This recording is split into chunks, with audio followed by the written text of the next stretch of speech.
Good afternoon, everybody. Thank you for making it.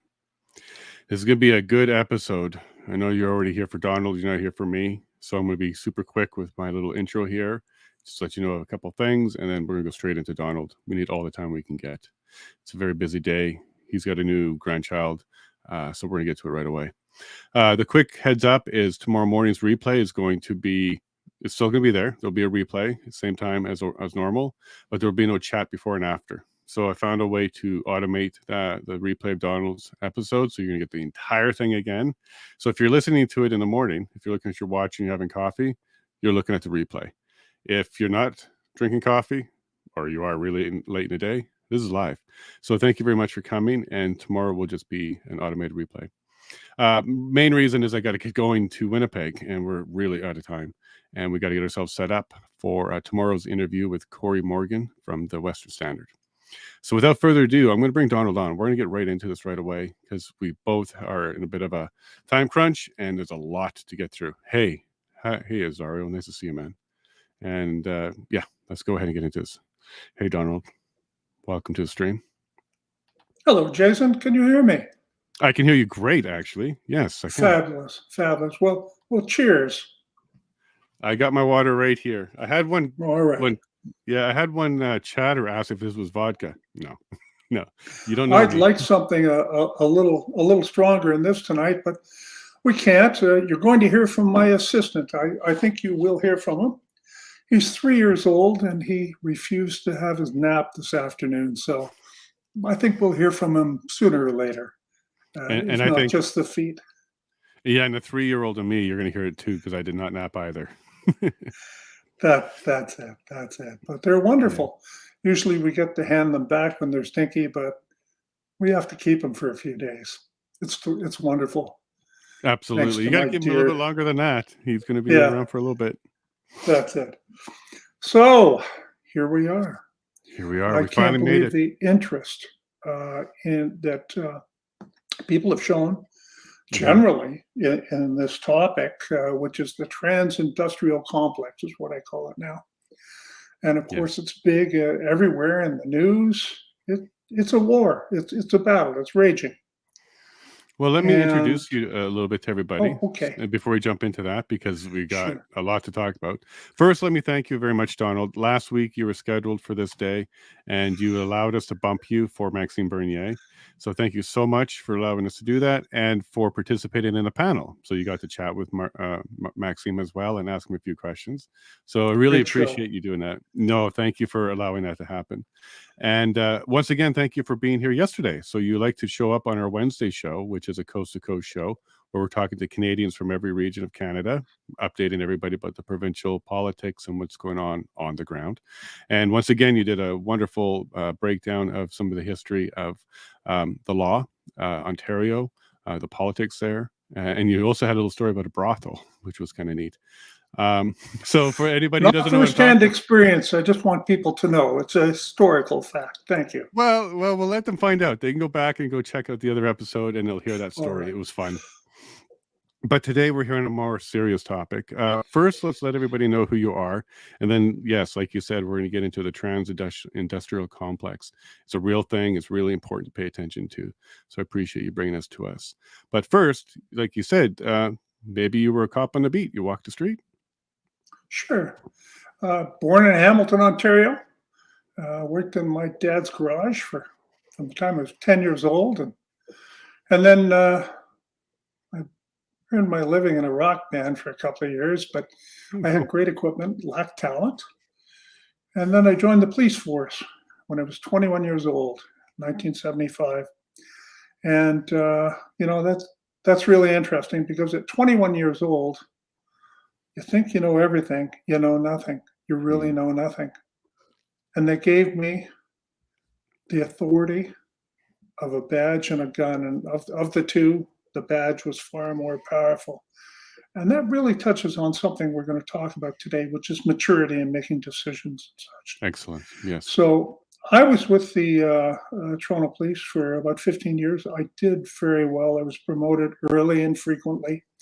And when I last left, I was assigned as the staff investigator to the Ontario Association of Chiefs of Police. My rank was sergeant detective, and I was going to go much further, but sometimes you have to make a choice between family and career, Yes. and I did that. So when I was with the police force, I started out as a motorcycle cop, and a motorcycle cop is a wonderful thing because you're not getting calls to anything except traffic accidents, and only minor ones, because the guys who are more experienced at accident investigation, they're in the cars and they go to the major ones. So, as a motorcycle cop, you're all about traffic enforcement, and you're about uh, doing minor accidents, getting some investigation experience and such. But there were a few of us. We turned into hunters, and we started getting into investigating organized crime. And pretty soon we were noticed, and we were started working with the drug squad. We worked with RCMP Security Service, the predecessor to CSIS, Hmm. and all sorts of OPP. And I was seconded for a year after a motorcycle accident, got pretty busted up, and I worked the wires for a year. And boy, we could tell stories for days on that one, on what we heard. And that was revealing, but it was also, looking back at it, it was so rudimentary. It was so crude compared with the technology today that we all invite into our homes. Hmm. And that's been a lesson too. So it's been a steady growth. And about my third year on the job, I had to arrest a police officer. I had to make a choice. Hmm. And all of us in our professions, lawyers, journalists, medical profession, Yep. military, everybody, Yep. We don't want to do that. you come across these situations and you do one of three things. You participate. Not many do, but enough do to make a difference. Or you act. Very few act. Whistleblowers are universally reviled. Even if they Hmm. smile at you, they'll stick a knife in your back the next day. Any profession, not just police. Yeah. Or you do what the most people do, and they look the other way, and they empower the corruption. And early on, I found, with a couple of good friends of mine, we just couldn't do that. We could not look the other way. One thing led to another, and we ended up running some major investigations. Um, when I moved downtown to 52 Division in central downtown Toronto, I was with what was then called the Oriental Crime Unit. And we learned early on that most of the people in the squad were corrupt. Wow. So we were asked by the chief at that time, a handful of us, four, to enter the squad to investigate things for a year, or however long it took. It ended up taking a year. And then to do what we had to do and make recommendations and such.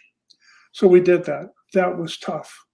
When it all went down, there was no one of us that could park our private vehicle anywhere near any police station. Right. Right.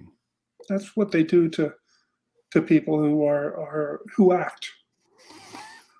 When you act against the clock.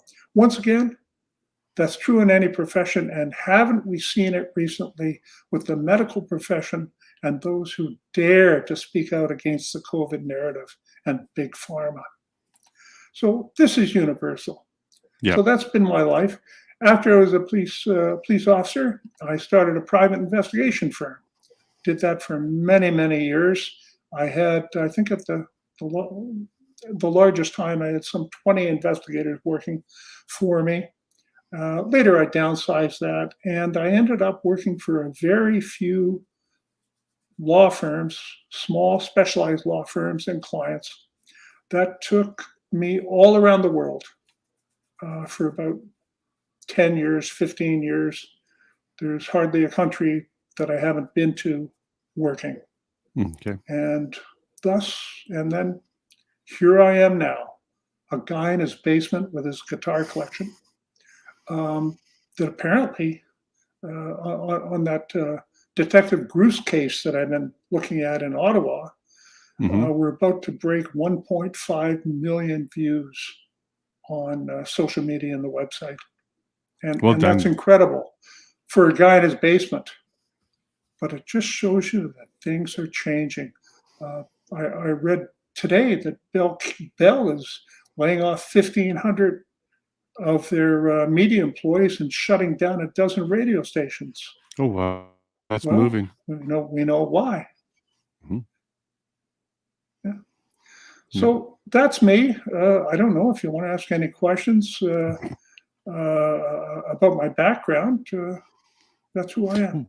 Oh, Sure. I want to know what got you yes. into doing this work. So, how did you get into writing stories, breaking stories, doing investigations, and really getting into it? And how's that going for you? Ah, Other than the 1.5 million views. well, it started when I went to prison for There we go. 63 days in solitary confinement. And everybody's going, what? What? Mm. Only the best on here, right, Donald? There we go. I was convicted in an Ontario Superior Court of contempt of court in a civil matter. And you don't have to believe anything I say. You can listen to the recordings on my website, Mhm. donaldbest.ca, or you can read the sworn testimony and the affidavit of former Commissioner of Police and former Associate Defense Minister Julian Fantino, who swore an All right. affidavit in my case saying that 3 Ontario lawyers who were named fabricated evidence against me to convict me, bribed one of his Ontario Provincial Police detective sergeants, and worked in conjunction with a corrupt judge to put me in jail. And it's quite a story. It's all there. All the evidence is there. Been in the media and on television about it. But that's how I got started writing, filming. I've done a couple of small documentaries that broadcast on Super Channel. One on the People's Party and Maxime Bernier, by the way, in 2019. Mhm. So that's how I got into this. And gosh, there's uh, nothing more dangerous than a retired detective with an audience and time on his hands to investigate things. I'm having a ball thinking that I can accomplish something that might be worthwhile, which has been my goal ever since I took my oath when I was 21 years old. Well, thank you for bringing that here. And after you were in prison, you started to do this. You started breaking stories. And we actually have a question from one guest. Let me bring it up here. He's wondering, why don't you go and do some investigation on Trudeau's Chinese election corruption? You like to get into stuff, so he's suggesting maybe another topic for you. Um, um, er, Well, you do go out to Asia. You do travel the world. You do have connections all over the place. Is this something that okay, maybe? let me look. I'm just teasing. I'm having some fun. Yeah. Um, the Chinese, like the Russians, then the Soviets, have been conducting espionage operations in Canada for decades. Look up Mhm. Igor Gazenko. Yeah. Back in the war years, he was a Soviet spy here. And so, okay, back in 76, 77, I was part of an operation working jointly with the RCM Security Service, RCMP Security Service. This is pretty public. It's all been revealed. There was even a suicide slash maybe murder happened around it. There was a company called Stand Canada in Etobicoke, and it was a Soviet-owned machinery company, or as the RCMP called it, a nest of spies. And we worked with them. They were always drunk. I guess at that time, if you're a communist in a Russian, you're always drunk. 10 o'clock in the morning, 9 o'clock in the morning, didn't matter. They always had a bottle of vodka under the seat. And so we'd follow them for miles away from where they were, wait till they blew a stop sign. Everybody blows a stop sign. Pull them over, they're drunk, and arrest them. Zap, one spy gone from Canada. Or maybe not gone from Canada. What happened? Maybe instead we'd drop a dime. Nobody knows that phrase. It means go to a telephone booth and put in a dime and make a call. Right. So there's lots of stories. The Russians have been here for a long time. Okay. The Chinese have been here for a long time too. And give me a couple of months. Cool. And I'll break a story. Okay, great. No one's ever heard. Okay, good. We'll be looking forward to that. You come back, all right? All right. So there's my answer to that question. Stay tuned, folks. That's a great answer, to be continued. A little bit of a cliffhanger. So thank you, Gov Corrupt, for bringing that up. And thank you, Donald, for taking that straight on. Now, I do want to get into your latest. So you've put a lot of work into the trans-industrial complex. You dug around. You found some things. You did some math. You calculated some things. You saw some trends. You see where this is headed. You've seen this before, or is this kind of a new thing to you? What's that phrase? It happened very slowly, and then all of a sudden, suddenly, whatever the phrase is. Yeah, bankruptcy. It happens slowly and then suddenly. And then suddenly, yes. Okay. So look, I had no idea, none at all, that thousands and thousands of vulnerable children and young people were being permanently sterilized and mutilated by this multi-billion-dollar industry, which has an agenda. I thought it was just men dressing up in dresses. I really did for the longest time. Sure, I'd heard about some exceptional cases, or once in a while you hear about somebody who had some sort of operation, but I really didn't know. And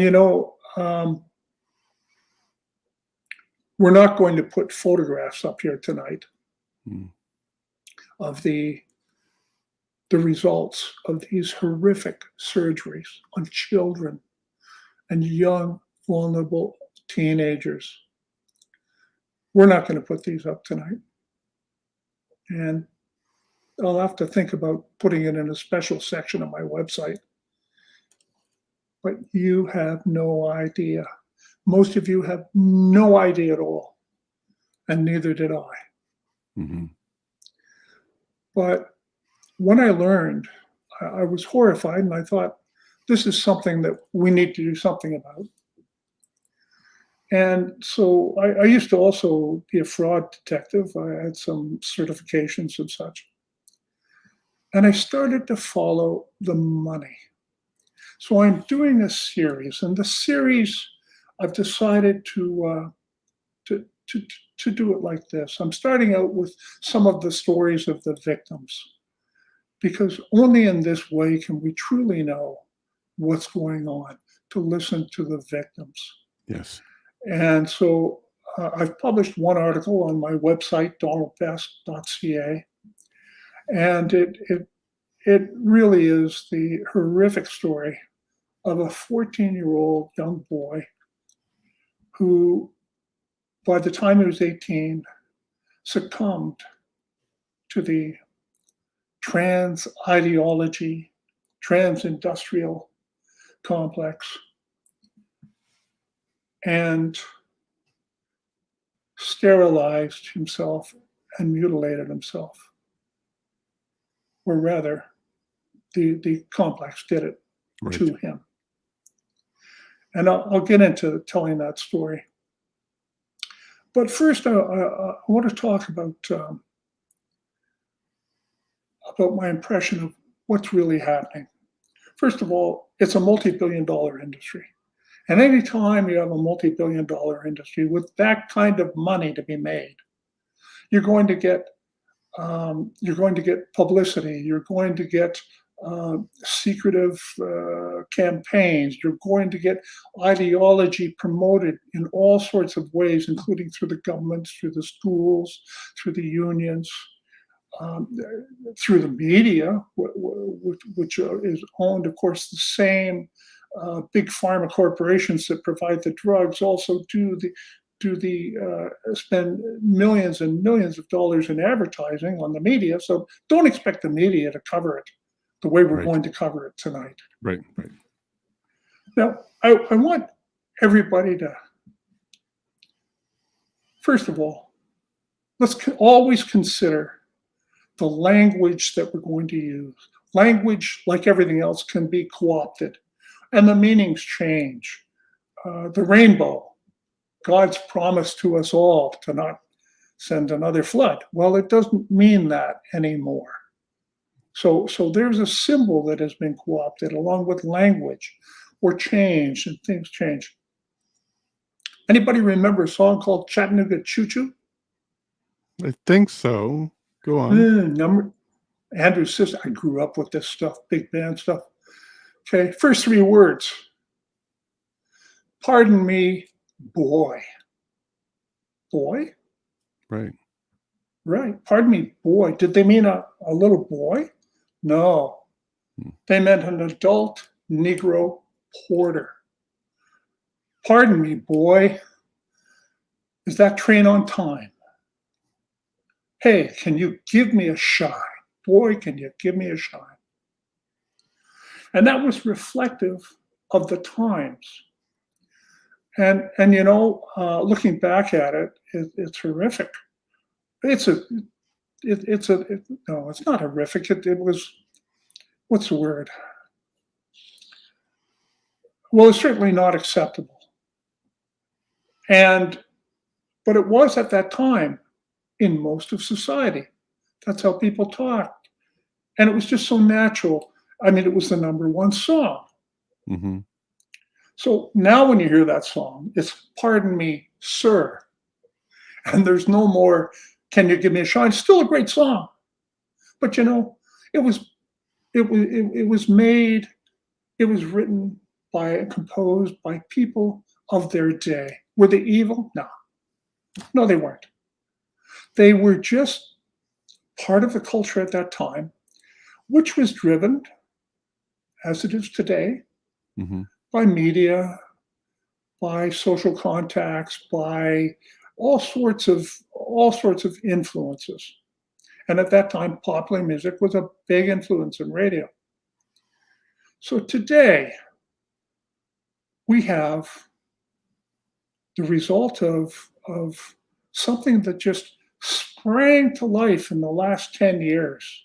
I mean, it's almost like this whole trans movement exploded in the last 10 years. And I read a wonderful article by Mary Rice Hasson, Hasson. She's on Twitter at Mary Rice Hasson, Hasson. A wonderful article. And she talks about the trans-industrial complex. This was back in 2018. And it talks about that it's not organic. It's a top-down movement. Mm-hmm. And I think we can all agree it is. The money that's funding it, it's proclaimed. They hang up the flags in London where the Union Jack previously stood in Parliament on a Prime Minister's office. And this has been around in the White House, okay?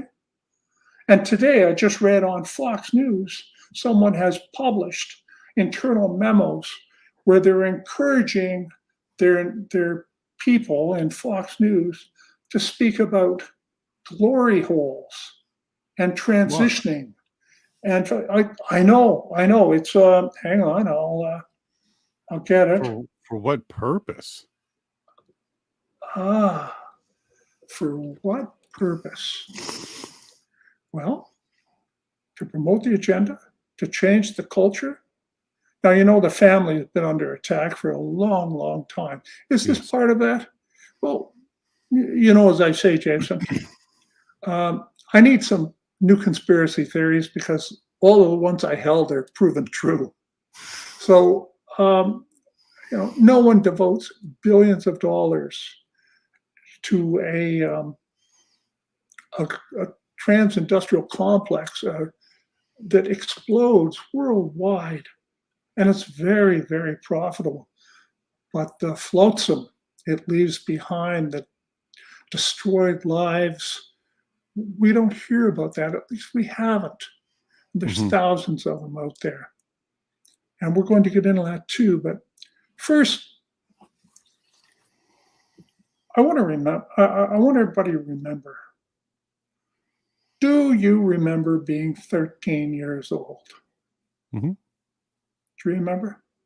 I do. Yeah. Yes. Okay. I can't speak for the girls, but I know that they were terrible, wonderful, chaotic years for me. And the hormones are raging, and you don't know what you want, but you want it right now. Yeah. And you wake up in the morning and you love your family and you have breakfast, and by noon you hate them. And by 4 o'clock, you want to run away. And at nighttime, you come home, you love them all. Yeah. And you're a teenager. And that is so typical, just so typical. And once again, I can't speak for the girls, but for 13-year-old boys, what do we want to do? All we want to do is make babies. The hormones are raging. We don't know what we want. We just want it right now. And as you know, participating in athletics only goes so far, and that's it. That's the wonderful way that we human beings are made. Hmm. Okay, we're made, and that's for a purpose. Why? To make more of us. Hmm. Okay, whether you believe in God or not, or whether you believe in natural selection or whatever, you the the teenage years are undeniably designed to get us to make babies. That's what they are, and it's only uh, the power of society and the family and the church, or the whatever influence you have in your life, that stops us from just going out and being an animal and doing what you want. Yeah. Societies. So yeah, yeah, the church, the faith, the belief, and everything that helps guide you into a person. That's right. But now we grab the kids when they're 3, 4, 5 years old, and we pre-program them for. Okay. So on my side, he dropped, pre-programmed them. Maybe saying, "There we go. You're back." All right. So You were so now we grab pre-programming is the the last thing we heard. yeah, we pre-program them. These kids, we grab them in school. We make them stand and salute the flag. We make Mhm. them carry it around. We bully them if they don't come to school on Pride Day or whatever. We Or have participate. men in dresses read stories to them, sometimes with genitalia, fake genitalia hanging out, or breasts and beards. And we do all that to normalize it. What are we doing? We're preparing them, we're pre programming them for those chaotic, terrible, wonderful teenage years. Because when that chaos happens, the trans industrial complex has an answer. Right. And thousands of vulnerable children and young people grab that answer because, you know, the world, it just doesn't make sense. And here's something that they've been pre-programmed that it makes sense. You might be a boy, you might be a girl. So just permanently sterilize yourself and mutilate yourself. You'll never have any children. They don't tell them that. They really Mhm. don't. Hmm. But you'll find happiness and peace and acceptance if you'll only come into our parlor, said the trans-industrial spider to the little children. And that's what we have right now. And I'm determined to get to the bottom and the top of it, to follow the money, to name the players, to use the investigative abilities and the professional abilities that I've developed. And just from that one article I wrote, I've had people contact me. And I can tell you right now, they're in the industry. And I would want people to contact me, and I can absolutely guarantee Hmm. that I will never violate your privacy or my promise to you. And I'm hearing incredible things, incredible things. Now, I spoke a couple of weeks ago to a man whose name is Lois Cardinal. Okay. And he grew up in Alberta on a reserve where he still lives, very close to you, I think. And at 14 years old, like all the rest of us, and maybe more so because he was a reserve child living on the reserve. And we know what that means. Hmm. We know about the poverty. Living on the reserve and feeling like an outlier, maybe, and confused and hormonally driven, just as all of us are. And at 14 years old, he saw a trans woman, a guy pretending to be a male, interviewed on Oprah Winfrey. Right. Isn't that interesting? One of the largest shows, biggest shows at that time. And it was an interview. No, it wasn't. It was a promotion. Right. It was a normalization. And that young man started to buy into that. He thought that might be my answer.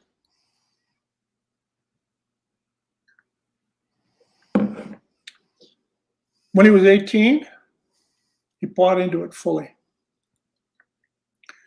And I'm going to go through, I think I'm going to go through some of the details now. Okay. And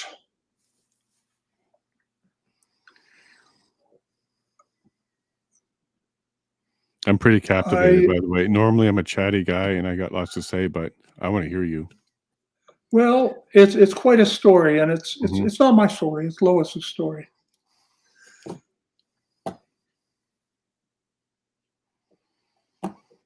Oh my! And I feel so badly for him. And you'll notice I call him him. Mhm. And Lois does not mind. I've never asked him how he wants to be called. In the story, somebody did, and he ripped a strip off them, so I decided I would never ask what Right. his pronouns are. So he was vulnerable. And he said to me, and I guess I'm getting later on, but it's really the kicker here. I woke up in the recovery room, and just like that, regret. Instant regret.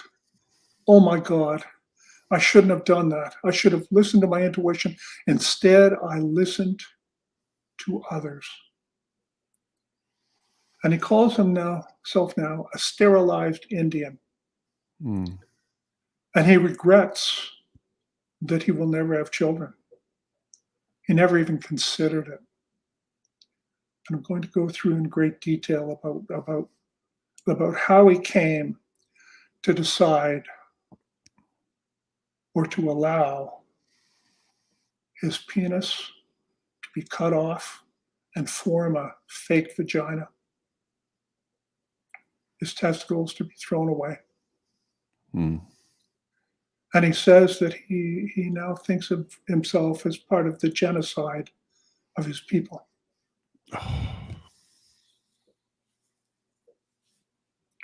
And I think that doesn't just hold for sterilized Indians. Yeah. Excuse me.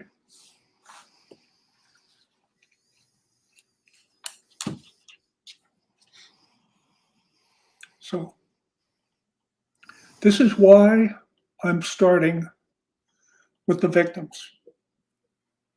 Because they're real. Yeah, they're the trash.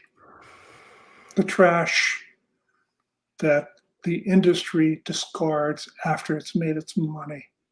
It's when the celebration's over, it's what's left on the floor and swept up. Alberta and federal government money cut off Lois's privates. The whole thing was paid for.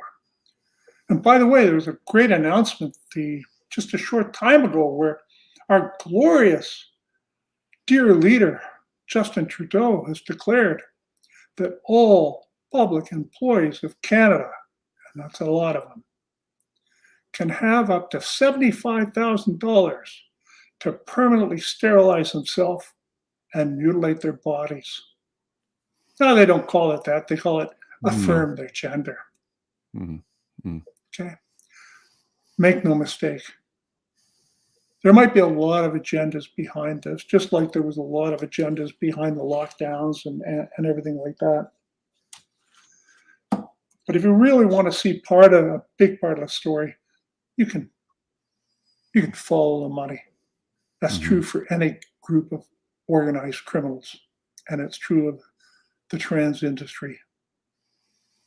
And I'll call them organized criminals, and we'll get to that too. So, June 1st, started Pride Month. Flags hung up all over the place.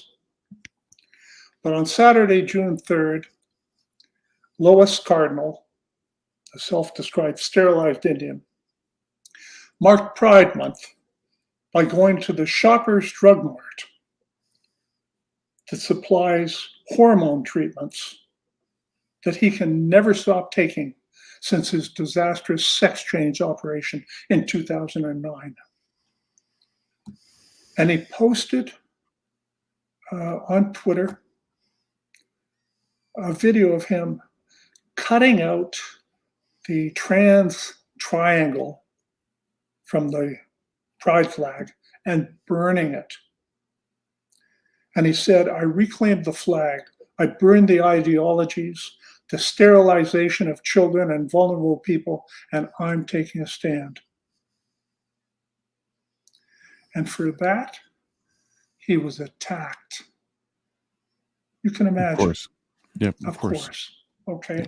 For daring to come out and tell the story of what was done to him. Not what happened, what was done to him. Horrific story. That's a good way to put it. It was done to him. That's not what happened. It was done. Yes, yes, yeah. I actually had a former judge, a former Chief Justice of the Superior Court of a province, I won't name him, instruct me one time, never use the phrase, what happened, when the real truth is what was done to somebody. Yeah. Yeah, it's good advice. So, the next day, I spoke to Lois for over 3 hours from his Alberta home on a Treaty 6 reservation where he was born, raised, and lives now. And his story is of a child who knew he was different, perhaps gay, youth attracted to other males. But hey, the hormones are raging at 12 years old, and there's a lot of males who are straight, married with a lot of kids right now, could tell a lot of stories about when they're 12 years old. That includes yours truly. But that's just the way it is. The hormones are raging. But he tells the story of a youth attracted to other males, of a 14-year-old vulnerable teen seeing that Oprah show. Hmm. And at 18 years old, he finally succumbed to the propaganda and pressure. And looking back now, he recognizes that he was depressed, upset, confused, as many teens were. And he also realizes how vulnerable he was at the time because of his youth, because of his sexual feelings, perhaps gay, maybe gay, all right, gay, and the culture and reality of growing up on the reserve. And he got into that with me during the conversation about how he was taught to trust authority because authority was from whence all education, taught not to trust anyone on the reserve, but to trust those doctors, trust those lawyers, trust those legislators, trust the institutions of society. And that worked against him. Hmm. It's working against a lot of So, people right now. oh, it sure is. It sure is. Not just Lois, but once again, I want us all to go back to how we felt when we were 12, 13, 14, 15 years old. Okay. Do you remember the hormones raging? It's way back there. It was a long time ago, but I remember generally. I really do. And so he thought, I think that'll make me happy. I'll become a woman, not realizing, not even being told what the surgery involved. They leave that until the very end. So there was a quick approval because the sex change business needs customers for profits. I mean, there's an ideology behind it, and that's driven. But there's this big profit motive. Hmm. And of the two, ideology is only the promotional organization for the business. Okay, but is there an agenda higher than that about both of I those? think there is, and I think Okay, it goes to the destruction of the family, and I think it exactly. goes to But we're not even going to go there. We're gonna keep focused on one child Yes. because this is one child out of tens of thousands, and this is why it is so horrific that all the parties in our federal government voted for Bill C-4 Or yeah. to criminalize parents who want to stop their children from succumbing to the trans-industrial complex, want to stop them from permanently sterilizing and mutilating themselves. And It they're goes. going to be criminals if they stand in the way. Yeah, The that's half of it. Poilievre voted for that. The Yep. Conservatives voted for that. The Liberals voted for it. The NDP, the Greens, everybody voted for it. There may be a couple of holdouts. I'll have to go down the list.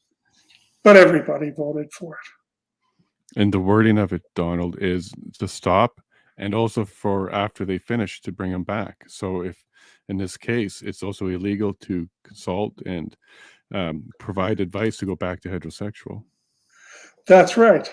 And Lois has something to say about that too. Yeah, that particular law is stopping Lois from getting any help right now. Oh, Lois believes, and I think that Lois is correct. He's correct. That what he went through was conversion therapy. Hmm. Mm-hmm. That's Yeah, why C4 is specifically for heterosexual conversion. Not, all the others are allowed. that's right. Right? Okay. It's in the Our document. It members says of it's parliament did that. They all did that. yep.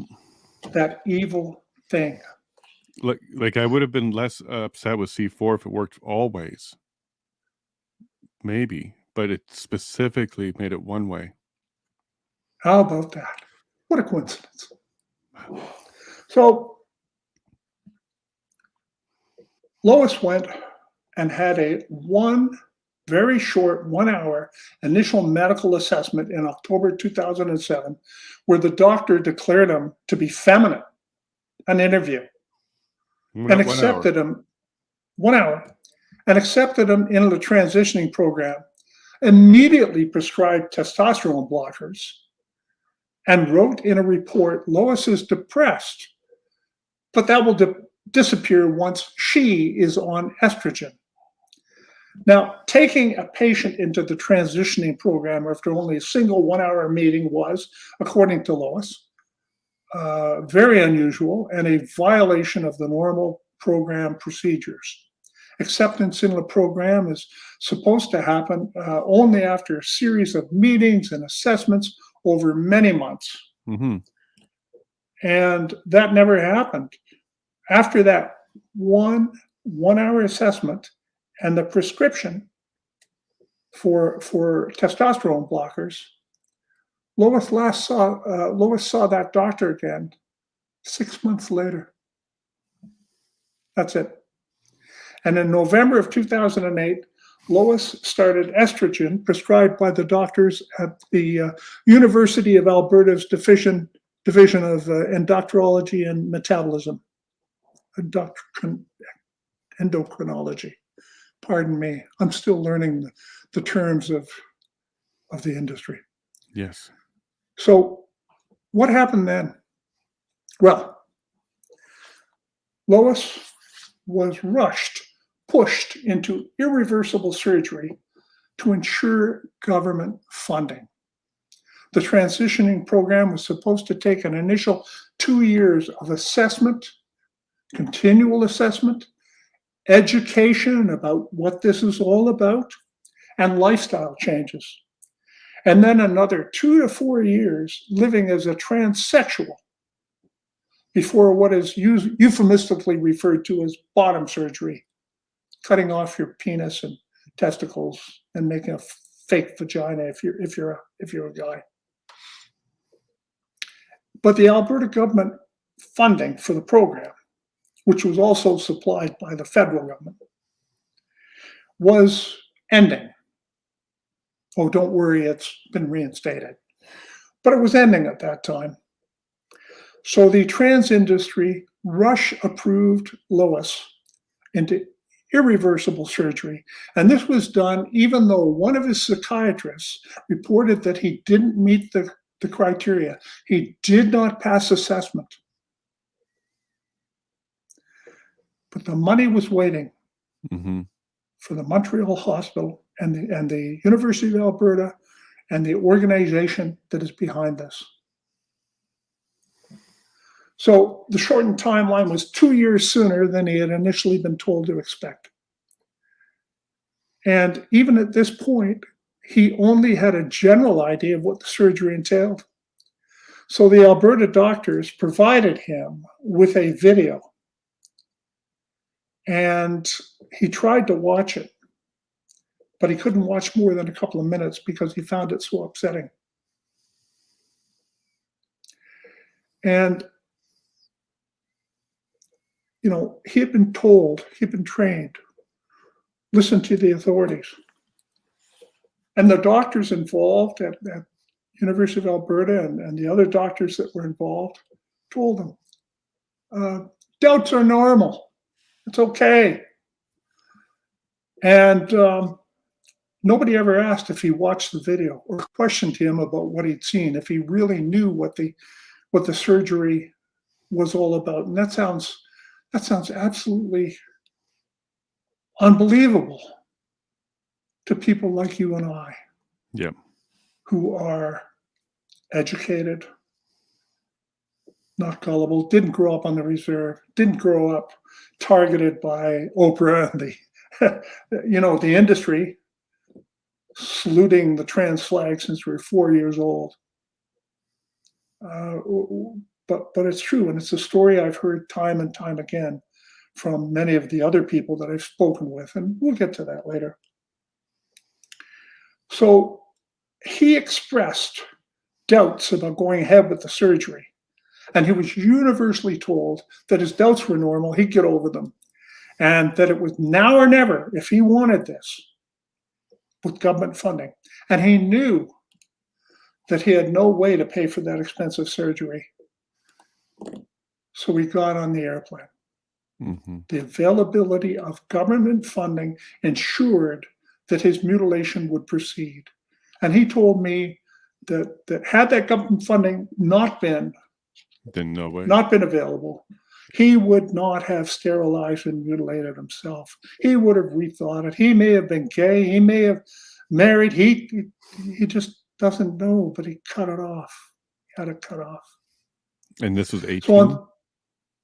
well, he was 20 actually when it Right. So happened. the 2 years. Right. Okay. Right. So on September 10th, 2009, just 2 days before the scheduled surgery, he flew to Montreal. Travel expenses all paid by the program's government funds. He had never before met or even spoken with the surgeon who was going to mutilate him, the butcher. Hmm. Pardon me. No, you're correct term. And fear replaced his doubt. He felt pressured into making this decision, but the entire transitioning program, the ideology supports for it, the medical industry operating it, had all been about achieving this moment, putting him on an airplane to Montreal to do this terrible, terrible thing. This naive young man who thought that cutting off his privates, sterilizing himself, mutilating himself would make him happy and accepted. Right. That's what he was They told. told That's him what it he would. believed. Yeah. Yes.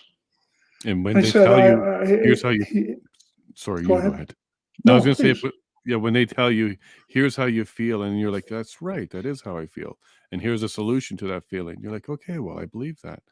And then, An unsophisticated, conflicted young man from the reserve felt totally powerless, pressured, and alone. And that I can understand. Even as not on the reserve, but mhm, just your 15-year-old teenage, 18, 20, whatever. He said, I was the most scared I'd ever been in my life, but I should have listened to my gut instinct. mm, So the next day, he deliberately missed his pre surgery consultation in Montreal. And when he finally gathered the courage to attend at the clinic, instead of asking how he was feeling, they angrily berated him, the clinic staff. They said now they had to reschedule his pre surgery appointment to the doctor's practice hours. And when Lois and the surgeon finally met for the first and only time, it was only for 20 minutes before the next day's operation, during which time the surgeon picked his nose almost constantly, according to Lois. And the surgeon examined his penis and declared that it was large enough that he could invert it to perform vaginoplasty, the creation of an artificial vagina. Nobody told him that that was an open wound that right. would never heal, or that would Right. try to heal, but you have to Keep it open. insert basically an artificial penis in it to open it up twice a week, and that it's unhygienic, and that it smells, and that all the rest of it. Nobody told him about that. Nobody told him how it would look. Well, I don't have pictures of Lois's private parts, but there's lots of pictures of other young men and how Hmm. they ended up. They're horrific. I couldn't believe that this butchery would be allowed. And I can tell you right now, if you haven't seen it, you need to. You need to get the strength and the courage to see that, because it will give you the conviction of how evil this is and Hmm. how it must be driven by agenda, evil, profit. It's not driven by compassion. And Lois's story proves that, because of what happened after after he had this done to him. So the next morning, Lois is sitting on an artificial gurney and naked at this private hospital. And he felt like running away. He was consumed by the urge to run away. He repeatedly told the nurses, I don't think I should do this. And they said, calm down. And they assured him that everybody feels this way. Everybody has doubts. You're normal. This is normal. And he said, so when they wheeled me into the operating room, I was panicking. I went to get up, and they said that they were going to give me a spinal epidural. And they put me in a headlock. And they stuck me in the back with a needle, and it was so painful. And the next thing he remembers is waking up in the recovery room. I woke up in the recovery room, and just like that, regret, instantly, that instant regret, oh my God, I shouldn't have done that. I should have listened to my intuition, and instead, I listened to others. Now that's up on my website right now. That's the first part. Lois's story is going to be a 3-part story. And we have an hour left. And so I think I'm going to talk a little more about her story. Sorry, Please do. his story. Yes. Because I don't know, do you have a picture of there? You could put up my website for sure. And you can see the picture of what looks like a nice young woman. DonaldBest.ca. That's it. Scroll down a bit. And there he is. That's Lois.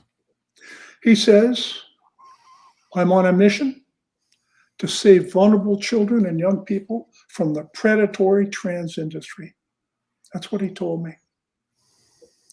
It's brave. It's taken a lot of courage for him to do this.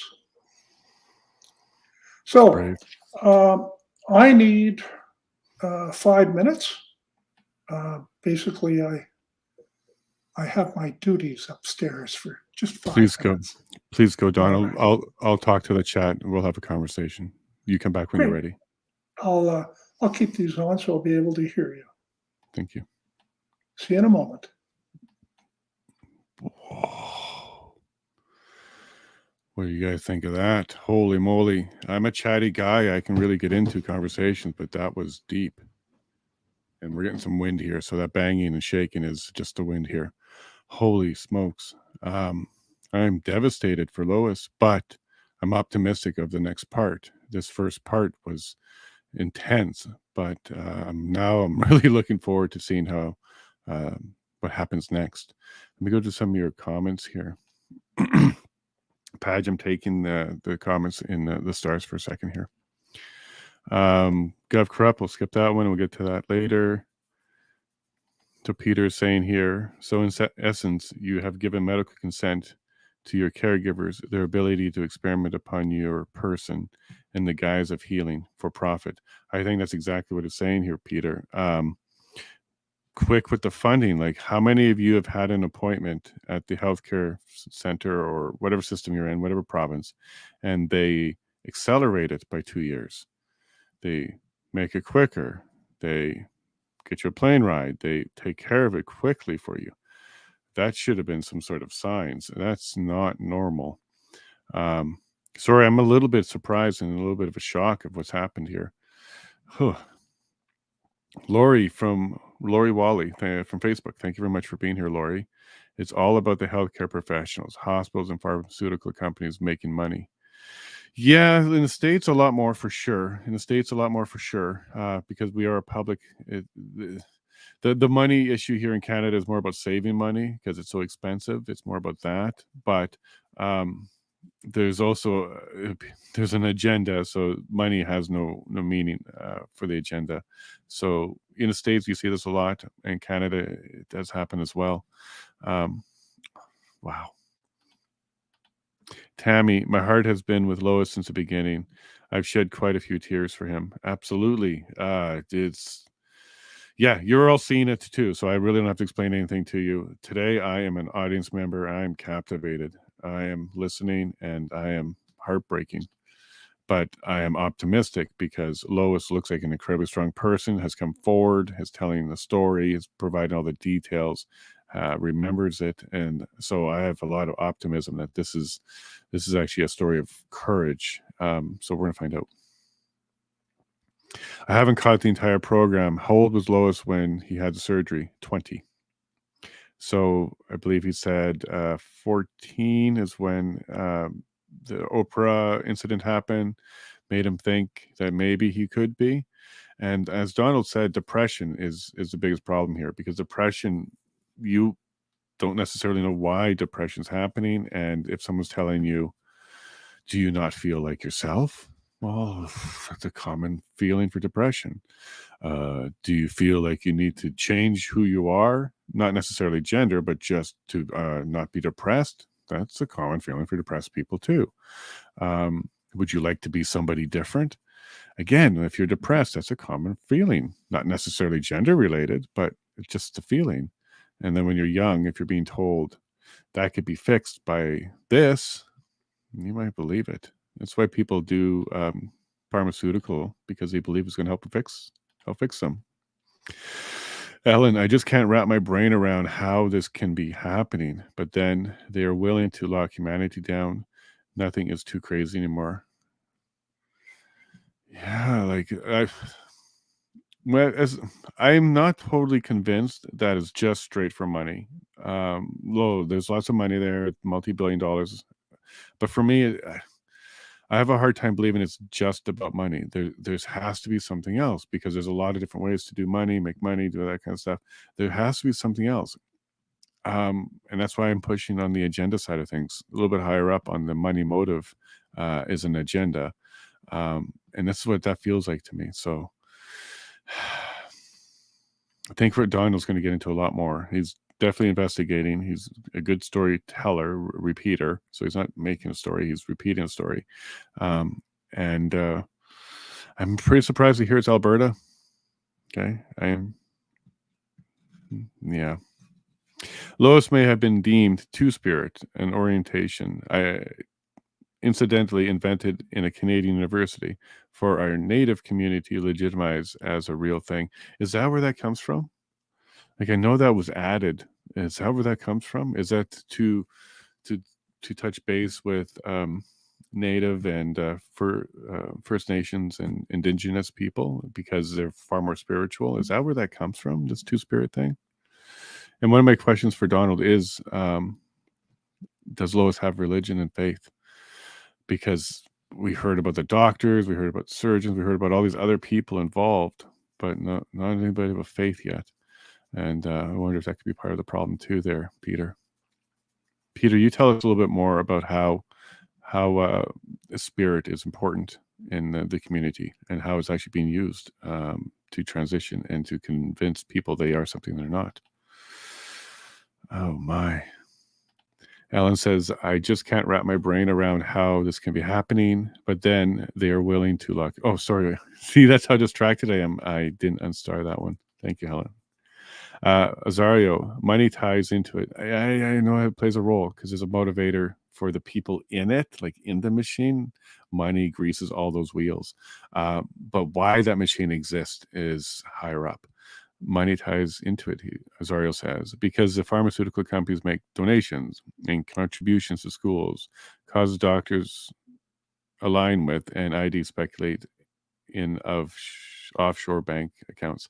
Yeah, no, there's no doubt, like inside the machine. So the doctors, the surgeons, the therapist, there's even a guarantee you, if you bring somebody, you get like referral fees. I bet you all of that stuff happens. I bet you psychologists and all that stuff happens. Like, it was incredible that after 1 hour, like, we interviewed Donald for 1 hour. So 1 hour, you can determine his entire psychological breakdown to the point where you can give a conclusion that it's gender dysmorphia. Yeah, we'll get there. And not, something else. That's incredible. I'm pretty sure that's illegal. And one more thing I wanted to point out from Donald, who said, then the next time that he spoke to this doctor was 6 months later. That might have been because it was just a very busy doctor. Like, I don't mean busy and they have other things. I mean, they're convincing a lot of people. So in 6 months, that's 1,000 hours. Regular full-time hours would be 1,000 hours in 6 months. So 999 other people maybe had a 1-hour session and got concluded and signed off on. Maybe that's why it was 6 months apart, not necessarily a neglect or disinterest. It's just volume, just sheer volume, because this particular doctor seems to be rubber stamping things and not necessarily doing their job. So they may be in a high demand through the system. Oh. Okay, Donald's back. Donald's back, guys. We got to do this part 2. Donald, you're welcome back, buddy. Hello, can you hear me? Can hear you great. Yes. Fabulous, fabulous. Okay. So I was listening to. I think I pretty well caught everything. Okay, cool. Yeah, because that was Between one question. Yeah, go ahead. Yeah, I was going to say the 6-month thing. Did you hear that part? That maybe that was a very busy doctor because they rubber stamp these conversations. I think you'll find that as we get into what we're going to talk about now, that no, it's you know, I can't say that they get paid whatever they get paid, whether they work 100 hours or an hour on the case, but it sure feels like that. Okay. And no, I have no sympathy at all for these butchers and the people no. who are facilitating it. I know, and there may be a few people involved in this who like cops that are honest but don't want to report, and they just look the other way. I'm sure there's thousands of people like that. But as I continue the tale, you're going to hear the reality of what it is to be post-operation, and what happens, and the neglect of the healthcare system, of all the people who put you on this path and have now made their money. Mm-hmm. So let's just cover that, and maybe the question will come up again. I did hear a couple of things. First of all, someone said, well, you consent, sort of, or whatever it was. There was no informed consent here. There's no informed consent. There's years of propaganda, and the fact that Lois, he really didn't even know what the operation was going to be. I know, once again, that sounds, absolutely fantastic. But when you think of the vulnerable people who are in the middle of crisis, and this is presented to them as a solution, and this is pretty well the words that Lois spoke. I'm paraphrasing. That these people, they grab onto it like a life preserver, and it's dangled there by people who are pushing it. Mm-hmm. And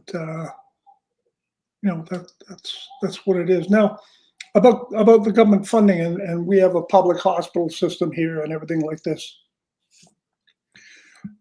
All of these clinics in Canada are funded with public money. Mm-hmm. That is I'll call it the preparatory stream, all funded with public money. But Lois's gender transition was done at a facility, a private hospital, where they brag of having done thousands and thousands of these types of mutilations. They don't call them that, of course. Yeah. And it's all funded with public money.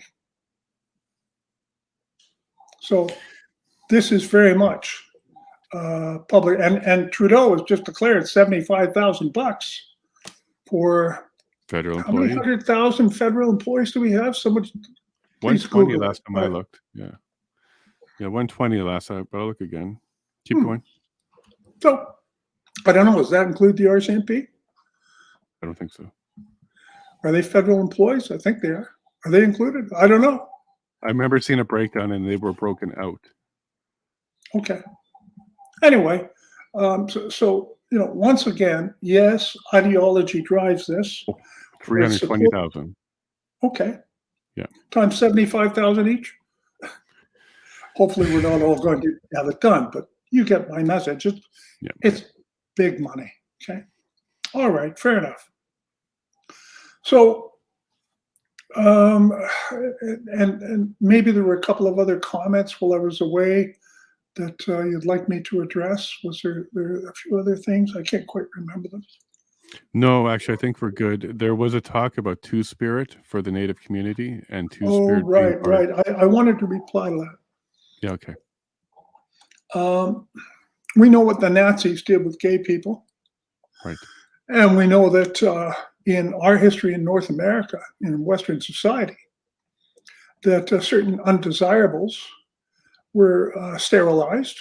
That Mhm, included gay people, mhm. included Indians, and included the mentally defective, Yes, it does include.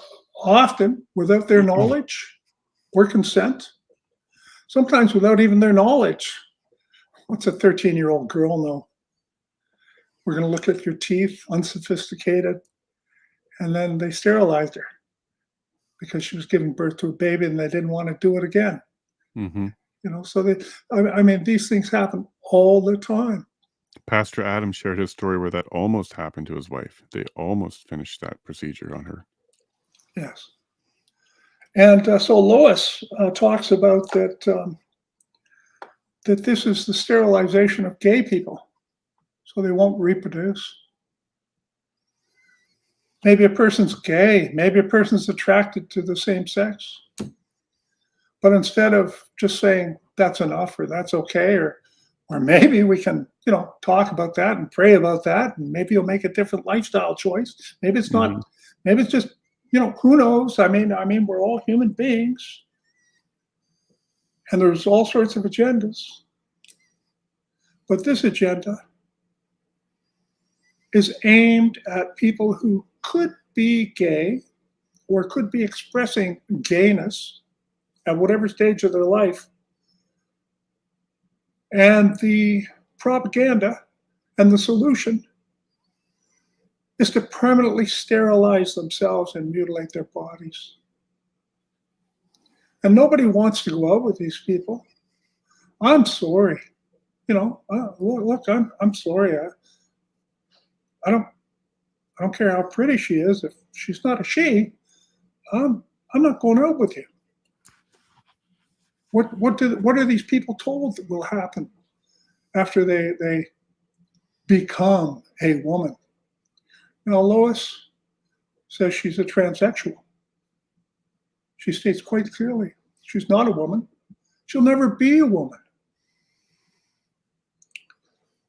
But this only came to her after many years of pain and sorrow and suffering. And Jason, you said you hope that this story ends well. Well, I do too, but yeah, I don't know if we know the ending yet. well, I can tell you what I know, and I'm going to continue. I'm going to stick today telling Lois's story. I mean, look, we're an hour and a quarter, and we only have 45 minutes left. I could go on about the trans industry and some of the exciting discoveries I've made as an investigator. Please do. Yeah, let us know But what you found. I'm not today. I'm going to stick With with Lois. Lois's story because she provides the foundation of why I and everybody who hears this and learns of what's going on should make it their business. Because I was interested in this story, but I can tell you after I spent 3 hours on the phone with Lois, um, this is one of my top stories now, and I will follow this for as long as I can, and with Thank all you. the skills that God gave me. And we'll Now, help you. oh, I'm sure He will. So He woke up, and there followed lost years of regret, sorrow, self-harm, drug addiction. Oh, given OxyContin for the pain. Addicted to that. Self-harm, suicide attempts, and a life of misery and loneliness. Because if you thought by sterilizing and mutilating yourself and giving the appearance of the opposite sex, you were going to find love or compassion, it's not there. Just like you thought it would solve your problems, give you peace, security, a fresh start, some fresh start. And this story is so typical. Now, we've heard a lot, and I'll get into later, or maybe on another show, about the detransitioners. Mm-hmm. Young people like Chloe Cole, wonderful young lady who at 13 bought into it, started taking puberty blockers and hormone treatments, testosterone, all the rest of that, and at 15 had a double mastectomy.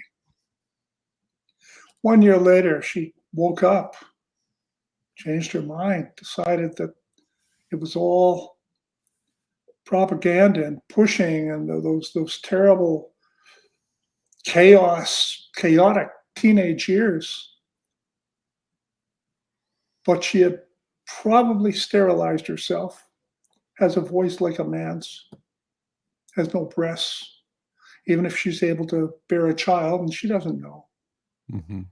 She'll never be able to feed and bond with that child as a mother does.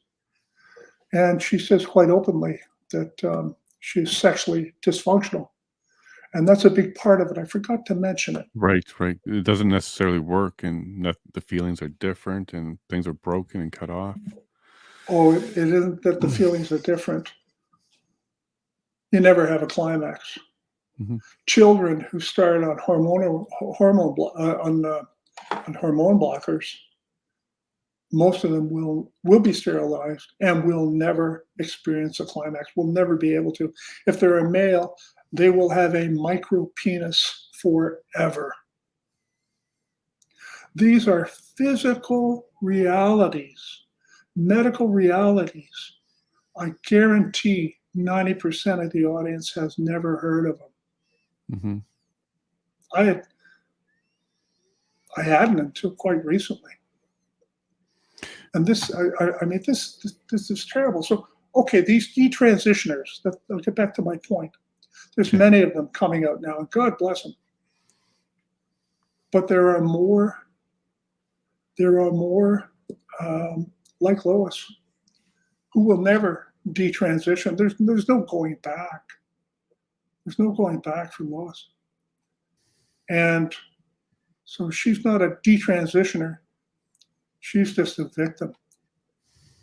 And now we get to the part where the health system that had so eagerly pushed her into this, even to the point of holding her down on the stretcher, they abandoned her. When she was having physical problems, when his artificial vagina started to close up, and there was so much pain, and it was infected, and all the rest of that. When he announced that he regretted everything to that doctor who approved him in 1 hour. That really bothers me, that 1 hour. Okay, suppose it was 10. Doesn't matter. You've got a child who's been subject to propaganda for years. And now we're grooming them at 3 and 4 years old, preparing them for these chaotic, hormonally driven teenage years when this will be held out. Make no mistake how evil this is, how agenda driven this is. I mean, this is Dr. Joseph Mengele. Yes, it's back. 2 questions. Does Lois have any faith or connection to spirituality at all before or after? Because it sounds like that might have been lacking a conversation with spiritual advisor. It didn't happen. There was a whole industry and support group of pro-transition people, even in the churches, in the medical professions, in the schools. And they all provide exactly the support, direction, and advice that continues the stream towards sterilization and mutilation. Nobody ever told him, think about it. They all, as far as Lois told me, and I asked, they all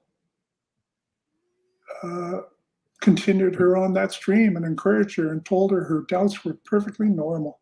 This is perfectly normal, don't you know? It's normalized. We teach it to our 4-year-olds in kindergarten. Is it and possible? Then, go ahead. No, and then I want you to finish. I'm finished. Okay, is it possible that these people, they were all affirming it, they were all supporting the decision, and nobody stood up and said don't? Is it possible that's out of fear for C4? Well, this was long before C4. This was long before C4. Okay. Well, let's update people on what C4 is then, if you don't mind, because the wording in here is very specific, and it also made sure that Lois had no options if a decision was to be made later after the diagnosis. Yes. I mean, right now, if I counseled her or prayed with her, tried to transition her, convert her back to something which he can never have, mm-hmm. then I would be guilty of a criminal offense. Correct. And here it is right here. So Bill C4 would amend the criminal code. It did. So this is happened. So we already have this.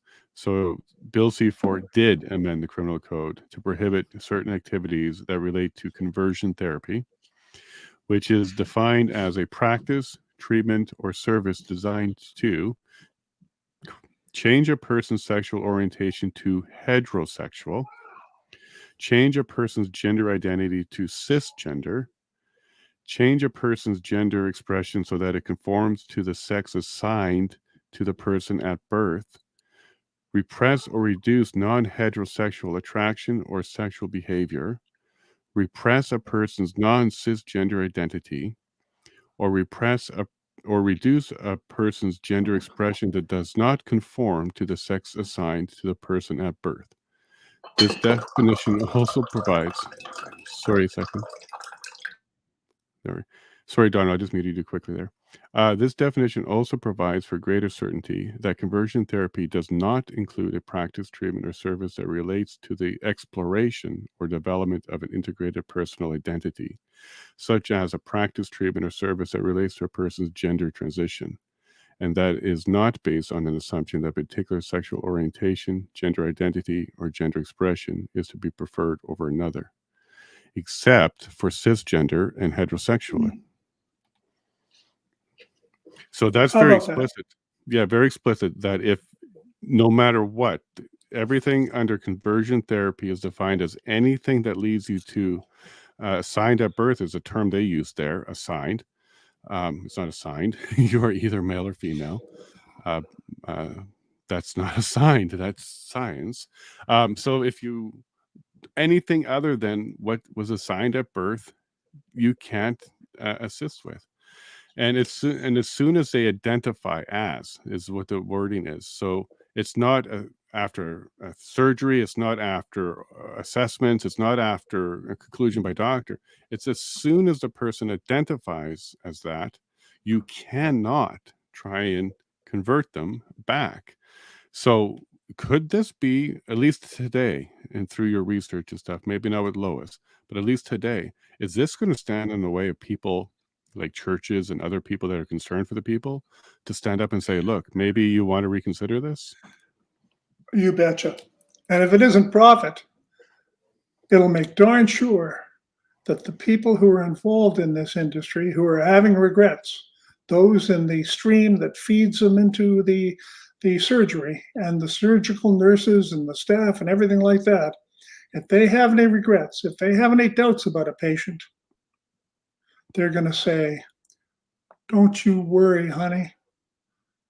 Having these doubts is perfectly normal. Relax. And we have rules and stuff about not doing the medical conscious, your good conscious. I can't remember the name of it, but there's a push right now that even if you're the medical provider and you do not agree with it, you have to still do it. So you're not even allowed to pull out as a medical provider anymore. I'm sure it was the same way in the camps. Right. You tell me the difference. You tell me the difference. And I'm not talking about the Jews here. Mm. I'm talking about the homosexuals, the experimentation, the horrific Right. experimentation on human beings.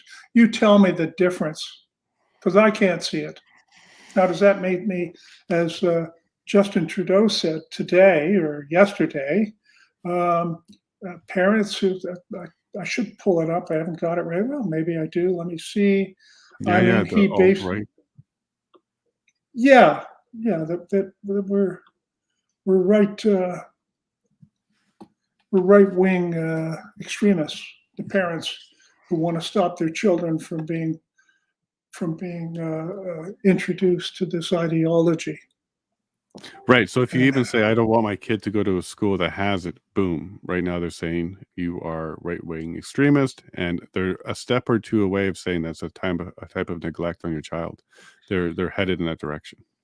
Your child belongs to the state now, not you. Yep. Yes. And we can see what the state does. So back to Lois, because Yes.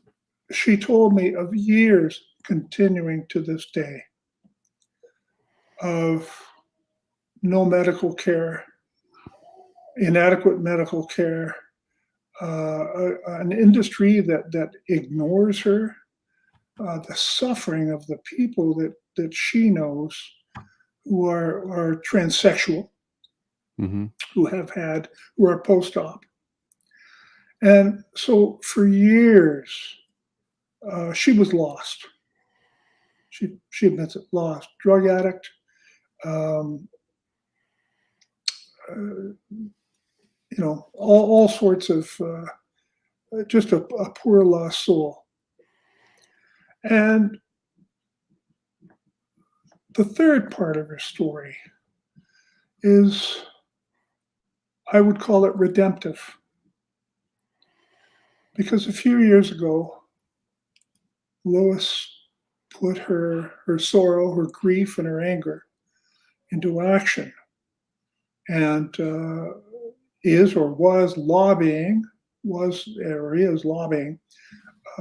governments at all level, provincial, the health agencies and such, to provide care for the people that they have fed into this terrible surgery. Because the care, you're basically on your own. Mm-hmm. And the suicide rates, as you must know, of post-op people are once again just skyrocketing. And also, the number of people who are transitioning has skyrocketed, depending on who you look at, up to 1,000% from the numbers that were just 10 years ago. And this is all due to the promotion of this ideology as a panacea for all your problems when you're a, Right. chaotic teenager. And that's exactly what they're doing. I They're mean, all promises with no guarantee. right. And if you try and tell your story on Twitter, it used to be before Elon came along, or on Hmm. Facebook, they'd take you down. Don't want to hear anything about that.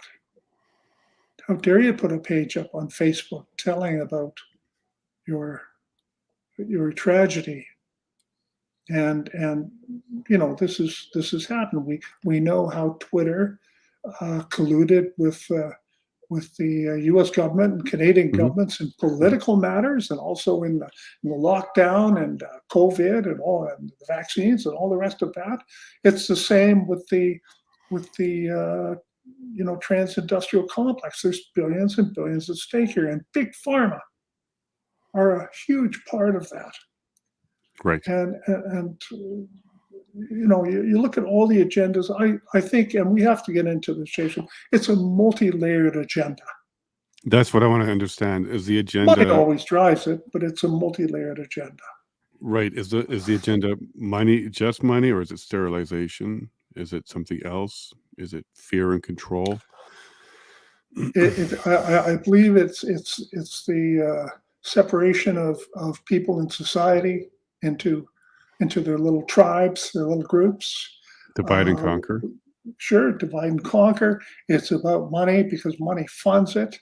Mhm. Certainly, government money funds it, and of course, there must be donations going back to to government, and I suppose there's also donations of advertising going back to the media from big pharma and the hospitals who were involved in this, and the doctors, Mhm.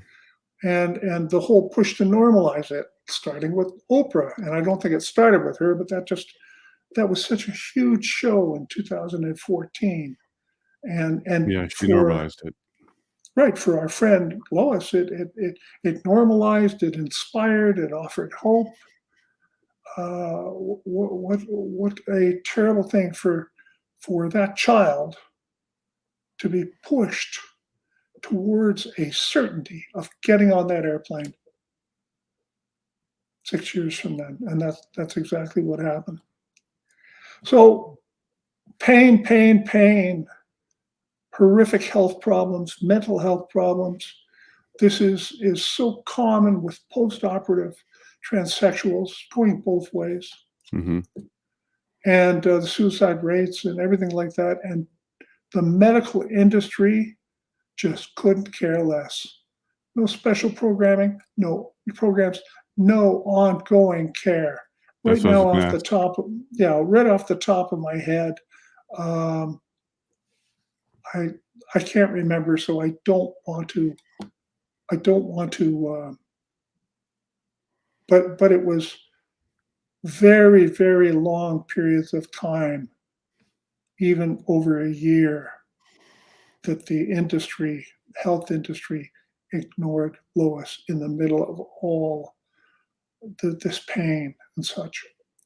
Um, it was she was told, if you want to, hey, if you want care, move off the reservation and move to Edmonton. Well, how can he do that? There's no job. He's in the middle of this. You can imagine the mental anguish and the Mhm. suicide attempts and the physical problems. Well, I'm And heartbroken. the one person who we thought loved him, left him months after the operation. That was somebody close or a family member. That was that was a lover. Right. Yeah, yeah, someone close. Okay. Yeah, yeah, a homosexual lover, a gay lover, Sure. because he So was it gay. didn't right, he didn't want a transition. When you see the reality of it, the reality of what it really is, do you think you're going to go to bed with a woman? Do you think you've got a woman? Do you think it is a woman? Lois will tell you he is not a woman. So none of this is known by the general public, No. and it's certainly not told to these kids who are being groomed to be potential victims, groomed to be receptive of this when the hormonal rages hit in the teen years. They're not told of this. I didn't know any of this as an adult. I think there might be a few things you've heard today that you didn't really know, and I'm sure Yeah. the audience. So how can all our members of parliament stand up and give a standing ovation when Bill C4, when they passed Bill C4? How could Polyev and Singh and Trudeau and all the rest of them stand up and applaud like they did something good I'm looking up the for voting right now. Canadians? Sorry? I'm going to look up the voting right now. That's incredible. Yeah. Yeah, please do. It was conservative. It was NDP. It was liberal. It's everybody. Yes, I think I should have had the video prepared here, but there we go. In any event, So where's Lois today? Without like getting too deep into it, where's Lois today? Is Lois still in Edmonton or Alberta? Lois still lives on the reserve, Okay. and after those horrific years of attempted suicide, drug addiction, lost years, and after his advocacy, which he's still doing, as he did by speaking with me. Now the federal government is offering $75,000. Oh, sorry. He has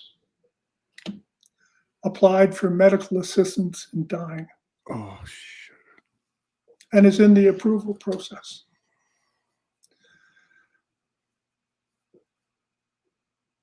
No. And Lois, if you're listening tonight, I want to tell you that your life has value. You are worthy as a person, as a human being. Don't give up that gift of life. And I want to say that to all the people who are in the same boat.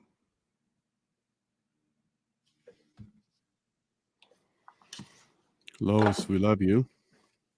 You stay strong. You have people that are caring about you right now. We would love to talk to you off screen, whatever, on screen, whatever. Donald, you're touching some lives here. People need to hear what this really means. They need to hear that it's not all sugar and rainbows. There's another side to this one. They don't put that in the pamphlet, and they sounds like they don't even support you after. They want the procedure, and they want to send you on your way. And what I was about to say was the 75,000 that the Canadian government's providing per person wants to do this. There's no way that continues, that contains therapy, ongoing therapy after. That likely only covers the surgery. They're not even putting enough money aside to do post-operative care in that amount of money. There's no way. So they don't care about how the outcome is. They don't care if it goes bad. They don't care if it's good. They don't care if you're happy. They don't care if you're sad. And it sounds like Lois absolutely just lived through that and is still living through that.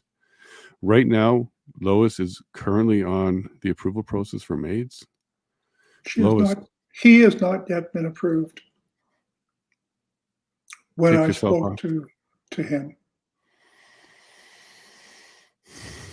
but it was in process.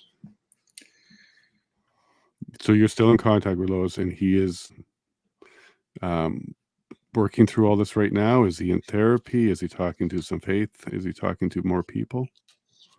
I want to get him help. What can we do? Well,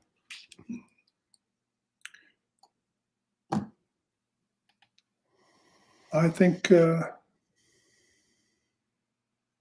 I think the best thing that I could suggest right now would be prayer. Hmm. Each and every one of us watching this. But I want to remind everybody that Lois is just one of thousands, tens of thousands, who knows how many around the world, sterilized, mutilated, lied to, conditioned, made susceptible to this by propaganda early in their childhood or their youth,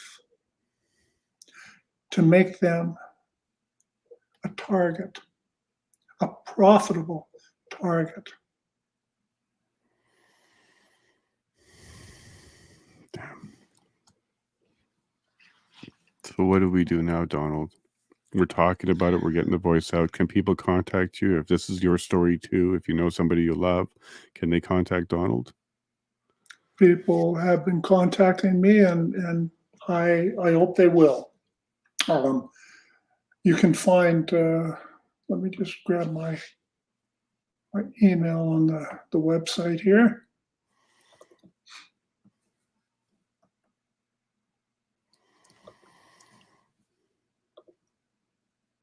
Okay, it's Donald Best Online at proton.me. Donald Best Online, no spaces, at proton.me.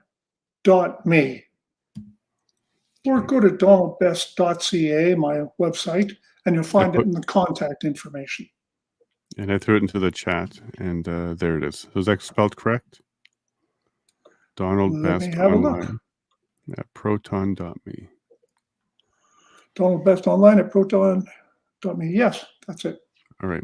So if this is your story, you have a loved one that's thinking about it, you're not sure what's going on, it's not conversion therapy to talk. It's conversion therapy for the purpose of changing your mind, but it's not conversion therapy to talk. I want to clarify that. Donald, is that your reading of C4 as well? I don't really care about C4. I guess I just called for each and every one of us to commit a criminal act of praying for Lois. Well, prayer Dear isn't... Lord, excuse Yes, me. I'm just please going to do it. take a minute here to commit a criminal offense. Go ahead. Dear Lord, please take Lois Cardinal under your care. Amen. Amen. Is that a criminal offense now? Can we get a lawyer? You were almost a lawyer. Paralegal. No, I feel comfortable with what you did there. I don't have any Do problem you? with that. What would I have to say to make a criminal offense? You would have to specifically talk to that person for the purpose of making them heterosexual. A prayer isn't sufficient, which is good. So let's keep praying and let's keep talking. I don't think talking is sufficient either, unless the conversation is what they use to the children to get them to be there. So if you want to know what's criminal, look at the indoctrination documents and what they're doing there to get them into this. That would be criminal if it was heterosexual. If there are any teenagers listening to me right now, or any children, any young people, and you're gay, or you want to become a transsexual, I want to counsel you right now not to do so in the strongest possible terms. And I want to advise you not to do so.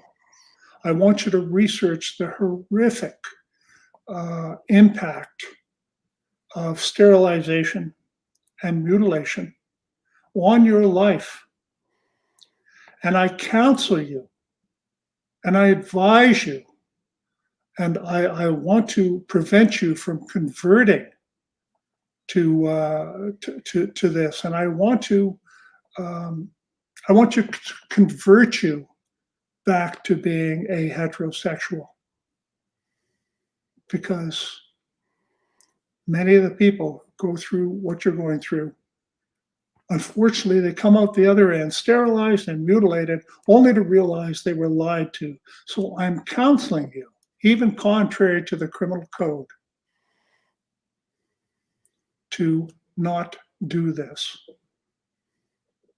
And if you need further assistance or advice or resources, you can write me, and I'll be happy to provide that which I have. I'll research some if I don't have any. Thank you, Donald. You're going to reach somebody with that. And I don't care if that's illegal. We will fight that. You fought it before, and that may be what we need. We need to challenge this law. We need to test this law. We may need to go all the way to the Supreme Court. The way to Are do you a that. co-conspirator? Are you a co-conspirator for allowing me on your show? I'm not consulting. So no, but I can absolutely say that the first step to challenging the law is a charge, and then an appeal or conviction, then appeal, and then Supreme Court. So this might be the first step to the domino of addressing whether or not this is legal, right, and if we should revoke this particular law. Donald, you may have started that domino. And I'd like to speak to Lois right now. I'd like you to consider, if I'm criminally charged, would you be a witness? Not for me, but for all the children and the young people, so that they aren't victimized as you were, as you put it, by a predatory trans industry. Donald, Make that a purpose. we have some questions if you have some time for that. I think yes. I think we've covered Lois to where he is now. I pray that you're right. And I will be praying each night for this one. Thank you, Donald, and thank you, Lois. Thank you for sharing your story. You're definitely helping people, both of you. Very inspirational. And I don't care if that's illegal, to be proud of the work you're doing and your message to people who don't have all the truth. They're not being told the downside. They're not being told what happens after the surgery is done. They're not even being counseled properly. This is illegal. What they're doing is illegal. They defined conversion therapy, made it legal for themselves by making it illegal for us to stop them. This is exactly what happened. And I think Lori here is onto something. Lori believes that doctors and healthcare organizations are aligning with the agenda. We do have some more stuff coming up in other episodes soon about the agenda. We might be able to bring you back on that one to talk about how healthcare is one of the pieces of the agenda. And it's a major piece. Healthcare and money. This is tied to this particular topic as well. So, Lori, I think that's a pretty good observation. I do believe it is tied to the agenda. And we can certainly get into that again on another episode. Ellen wants a very practical question here. Do you do Twitter Spaces? I haven't, but I think I will. I think you should. I'm going to have a conversation with you, Jason, about technology. Hey, you're the expert, computer expert. I do know my way around with the ones and zeros. So, yeah, I can help you out with that. It'd be my pleasure. And yeah, let's get you on there. I'm starting to get on there as well. There's a Twitter space right after this that I would encourage everybody to go to. I put the link in, and I can get the link again one more time. But this is a great Twitter space, even for you, Donald, to come check out. So if you have an hour after this episode's done, it's in the chat right now. And that will actually get you familiar with what a Twitter space is. And then you can also become a speaker and a host. So yeah, I'll help you there. So thank you very much, Ellen. That's a great idea. And question, what do we have here, Ellen? Can they make it a law for, I lost context here, Ellen. Sorry about that. Donald Best. Okay. Well, it looks like we're through to the major questions here. Oh, Azario's got a point here. Money equals power. We're sadly greedy individuals, and less to get behind cause, and less to get behind causes that captivate us to do things. I truly believe this is for profit because no moral person would do this.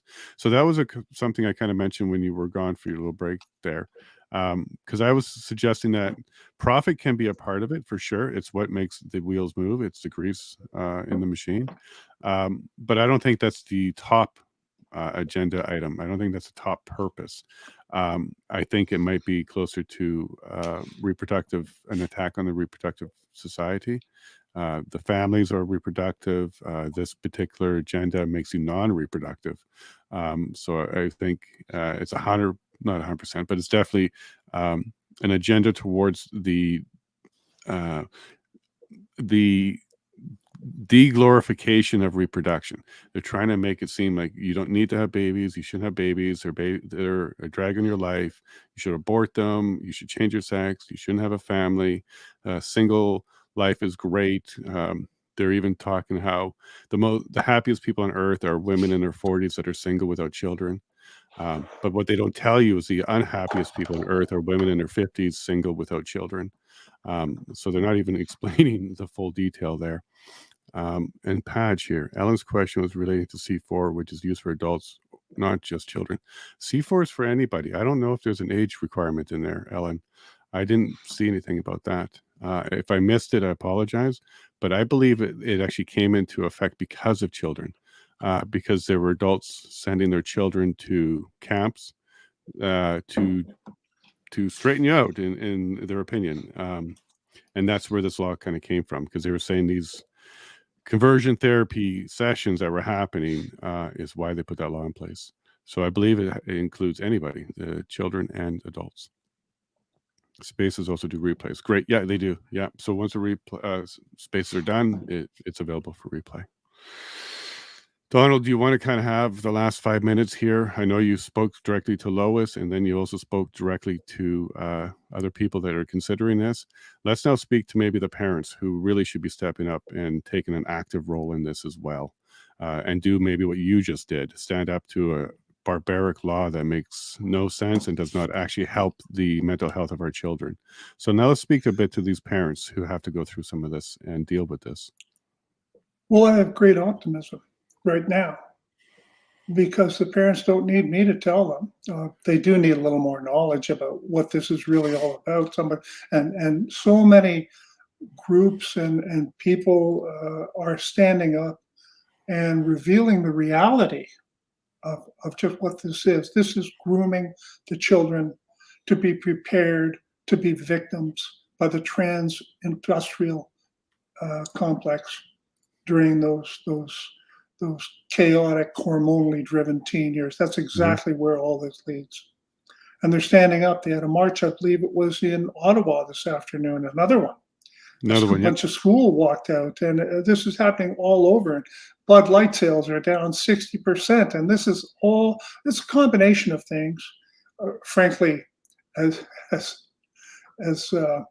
many people say, we've had enough of the rainbow mafia shoving this stuff down our throats. But now you've gone for the children. And my message is this. There's an election coming up in a few days, federal by-election. And every one of the parties in power, the Conservatives and their leader, the Liberals and their leader, the NDP and their leader, voted for and celebrated and promote the sterilization and mutilation of vulnerable children and young people. And the message that the electorate has to deliver is the same message that the parents are delivering now in the schools and on the streets.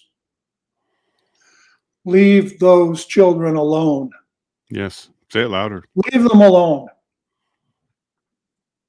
And you're not going to deliver that message by voting for any of the mainstream party candidates. Take your pick. That's what this election is. This by-election does come down to your human family? Do you want a family, or do you want to transition to chaos? This is what this election comes down to. We want to protect the children or not. And it's not the fake protect the children that they've been using all along. It's really, they're harming so many kids here. This is insane. And Donald, I am so proud that you were taking the time today to make this happen. I'm so proud you put this series together. And I'm so proud that you're spending your time doing this, even though this system really messed you up too. That is an inspiration to me as well. And Lois, if you can hear this, you are watching this, you are so loved. Please reach out. Let's have a coffee. Let's whatever. You don't have to come on the stream. I don't care about that. I do want to get to know you and meet you though. So Donald, thank you so much for bringing Lois into our lives. Thank you for making sure that Lois is not forgotten and that Lois's story is told. And we'll tell it again. We'll replay this tomorrow. We'll keep doing the tweets. We'll stay on top of this message. No matter what happens June 19th, win or lose for Maxime, he's going to continue to push this message. We're going to be supporting that. And I really, really, really thank you so much. And God bless you, Donald. Thanks so much. We'll see you next time. Bye. We'll talk soon. Folks, Tammy, you and this one, my goodness, sorry. You guys, this was supposed to be fun. No, it wasn't. It was supposed to really make change. It was supposed to do something. And I'm so impressed and so proud that Donald is doing this. I'm not putting anything up his butt. I'm not blowing any smoke. I'm doing everything I can right now to keep my emotions to myself because they're there. They're hurting. I am so hurting for Lois right now. I am devastated that there was nobody that told him, think about the consequences. And why this one's hurting me so much? Because I know this is 100% true because it happened to us. The decision for Jacob, the system absolutely did not support him. They did not support him. They made sure that we got all the information that would push us into one direction and one direction only. And it was faith that we held onto to hold us strong as the entire system itself was shaking its head, rolling its eyes, making sure we understood that they didn't agree with our decision. And that was including birth. When Jacob was born, he had to go to ICU as precaution for all Down syndrome children. In the ICU, the head nurse came up to my wife and said, "You knew, didn't you?" You know what she's implying there? We have tests. We've told you. You knew. And you still did this. That's what she said to my wife within hours of giving birth. They trying to cause postpartum depression? We're stronger. We were together. I was there for her. That was insane. The head nurse. We filed a complaint. We followed up. We pushed it hard. She got retrained and she lost a week. You have to do stuff like that. People like this have to know that they can't be like that. All life is perfectly, perfectly valuable. And so is yours, Lois. So I love you, Lois. I want you to know that. I know you through the story. I don't know you personally, but if I'm blessed one day to do that, I'll look at it that way. So for everybody out there, including Lois, I love you and God bless.